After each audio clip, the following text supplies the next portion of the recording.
John Lennon spoke on Yer Blues, saying, "The funny thing about the Maharishi's camp was that although it was very beautiful, and I was meditating about 8 hours a day, I was writing the most miserable songs on earth.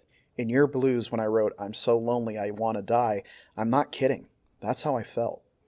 Yer Blues is a heavy and hard blues rock track that proves the Beatles could tackle almost any genre or style and craft something worthwhile. As John said, it began while the group was visiting India. John wrote the track about his feelings with Yoko, who he was communicating with at the time, but had not formally started the relationship yet. This was far removed from the peace and love attitude of previous years. This was a track of raw energy and desire, hard and heavy. A demo of the song was recorded with acoustic guitars that obviously had a softer feel, but the lyrics remained unchanged in the final version. In the studio, the group did something special to get the heavy sound they were looking for.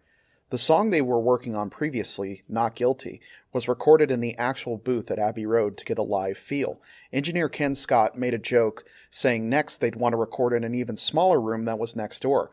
John was inspired and agreed to do it. The group crammed themselves into a small room, cranked their instruments, and cut loose. They did a number of takes, mixes, and edits, but the sound was still bleeding all over the place and echoing. In a way, it was like playing like they did in the Hamburg days in a broom closet. Ringo looked back on the session saying, "You can't top it. It was the four of us. It was really because the four of us were in a box, a room about 8 by 8, with no separation. It was the group that was together. It was like a grunge rock of the 60s. Really grunge blues."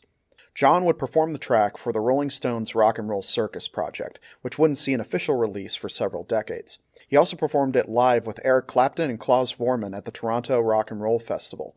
These are the only two known live performances John did of the song. In college, when I was first exploring the Beatles' music, a friend of mine had me over and said, "You gotta hear this track off the White Album, it's so heavy." He was right. I think outside of I Want You, She's So Heavy, this is the group's most metal track. The content on this channel is made possible from viewers like you.